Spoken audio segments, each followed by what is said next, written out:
से जयपाल जी इनकम भी डबल हुई है फार्मर्स की। अगर ये अच्छा। मॉडल अप्लाई है तो डबल नहीं ट्रिपल भी हो सकती है। अच्छा। लेकिन फार्मर नुकसान में इसलिए जाते हैं क्योंकि वो एक या दो कंपोनेंट करते हैं और बोलते हैं हम खेती करते हैं, हाँ। लेकिन वो खेती नहीं होती है। खेती अगर आईएफएस नहीं कर रहे हैं तो वो खेती नहीं है। नमस्कार किसान साथियों, किसान क्लब के ऑनलाइन प्लेटफॉर्म पर आपका हार्दिक स्वागत है। आज हम बात करने जा रहे हैं राजस्थान एग्रीकल्चर कॉलेज के अंदर बहुत बड़ा कृषि मेला लगा है, जिसके अंदर कोई भी किसान एक क्रॉप के ऊपर या एक फसल के ऊपर डिपेंड न होकर बहुत सारी फसल या इंटीग्रेटेड फार्मिंग सिस्टम से किस प्रकार से अपनी आय बढ़ा सकता है। तो आज यहाँ पे एक आईएफएस का मॉडल लगा है। तो नरेंद्र जी बताओ, ये आईएफएस मॉडल किस प्रकार से किसानों को लाभदायक है? तो आप एक बार बताओ देखे क्या क्या है इसके अंदर। जी जयपाल जी, थैंक यू। आईएफएस मॉडल में क्या है कि अपन एक कंपोनेंट पे डिपेंड ना रखे, बहुत सारे कंपोनेंट्स को एक ही फील्ड पे अपन को अप्लाई करना है। अच्छा। जैसे अपने को क्रॉप लगानी है, हाँ। क्रॉप के साथ अपने को वेजिटेबल भी लगा सकते हैं। अच्छा। फ्लोरिकल्चर पे भी जा सकते हैं। हाँ। अपन हॉर्टिकल्चर पे भी जा सकते हैं। हाँ। ये तो अपना हो गया क्रॉपिंग का। अच्छा। इसके साथ साथ अपन लाइव स्टॉक ले सकते हैं। हाँ।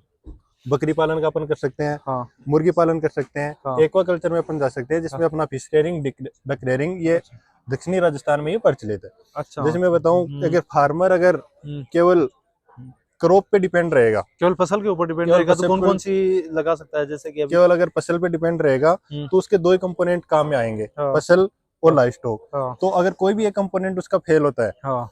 तो दोनों कंपोनेंट उसके फेल हो जाएंगे और नुकसान में चला जाएगा। हाँ। इसलिए फार्मर को मल्टीपल कंपोनेंट्स के साथ जाना होगा। उसको क्रॉप लगानी है, लाइव स्टॉक लगाना है, हाँ। वेजिटेबल भी लगानी है, फ्लोरिकल्चर अगर उसके पास लैंड अवेलेबल है तो फ्लोरिकल्चर में जा सकता है। हाँ। इसमें क्या रहता है कि जो एक का जो आउटपुट है हाँ। वो दूसरे का इनपुट काम आ जाता है। कोई अच्छा। भी मटेरियल वेस्ट नहीं होता है।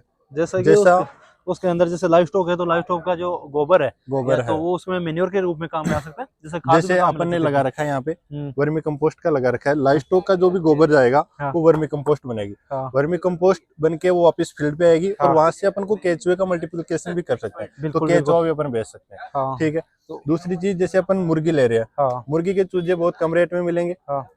तो चूजों के लिए अपन क्या करेंगे, यहाँ पे मक्का लगा रखे अपन ने। हाँ। मक्के का दाना चूजों को खिलाएंगे हाँ। या और कोई भी दाना अपन खिला सकते हैं। तो चूजे बड़े होंगे, उससे दो फायदा। एक तो अपन मुर्गी बेच सकते हैं और दूसरा अंडा बेच सकते हैं। तीसरा फायदा, जो इसकी बीट है, जो इसका वेस्टेज है, वो डालेंगे अपन फिश पॉन्ड में। अच्छा। फिश उसको खाएगी हाँ। और वो ग्रोथ करेगी।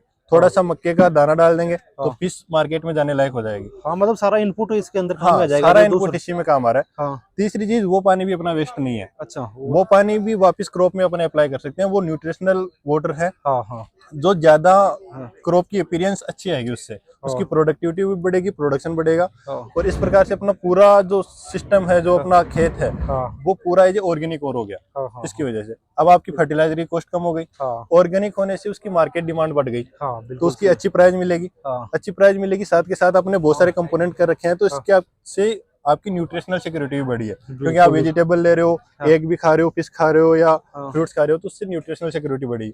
इकोनॉमिक सिक्योरिटी भी आपकी बढ़ गई क्योंकि आपको दाम अच्छे मिल रहे हैं। बिल्कुल, ये ऑर्गेनिक होने की वजह से आपको अच्छे दाम मिल जाएंगे। दाम मिलेंगे। इसके साथ में जैसे नरेंद्र जी ने बहुत अच्छे से बताया, इंटीग्रेटेड फार्मिंग सिस्टम का मतलब ये हो गया, कोई किसान एक कंपोनेंट के ऊपर डिपेंड न होके मल्टीपल कंपोनेंट, जैसे कि वो अपने क्रॉप लगा रहा है, क्रॉप के साथ में लाइव स्टॉक कर रहा है, लाइव स्टॉक के अलावा वो फ्लोरिकल्चर में जा सकता है, जैसे फूल लगा सकता है, इसके साथ में वो फिशरीज कर सकता है। और इसके साथ में ये बहुत सारे कंपोनेंट बताए जो इसके अंदर इनपुट है, वो सेम एक कंपोनेंट में दूसरे कंपोनेंट में काम आ रहे हैं। जैसे लाइव स्टॉक कर रहा है तो उसका गोबर इसके अंदर काम में आ रहा है। और जैसे कि आपने ये बताया, बहुत अच्छे से बताया, इस प्रकार कोई भी किसान कोई एक कंपोनेंट पे डिपेंड न होकर दूसरे कंपोनेंट में, जैसे कि कोई एक के दाम घट गए तो वो उसकी जो कमी पूर्ति है वो दूसरे से हो जाएगी। धन्यवाद।